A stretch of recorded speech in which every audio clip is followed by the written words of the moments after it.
మనము ఒక ఆలోచన చేసి దానిని నోటిలో నుండి బయటకు పలకక ముందే దానిని దేవుడు గ్రహించాడని నీవు ఎప్పుడైనా ఆలోచన చేసావా? నీవు మాట్లాడే బూతులు కానీ, నీవు మాట్లాడుతున్నటువంటి అపరిశుద్ధమైన మాటలు కానీ, నీవు మాట్లాడుతున్న అపవిత్రమైనటువంటి మాటలు కానీ దేవుడు చూస్తున్నాడు, దేవుడు వింటున్నాడని నీవు ఎప్పుడైనా పరిశీలన చేసావా? ఈ ఉదయకాల సమయంలో దేవుడు మనతో మాట్లాడుతున్నాడు. మనం ఏమనుకుంటాం తెలుసా?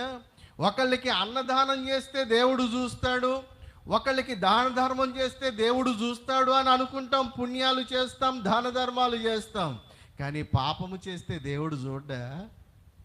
నీలో నీవు మాట్లాడకూడనటువంటిది మాట్లాడితే దేవుడు వినడా? నీలో అపవిత్రమైనటువంటిది ఉంటే దేవుడు చూడడా? ఈనాడు అనేక మంది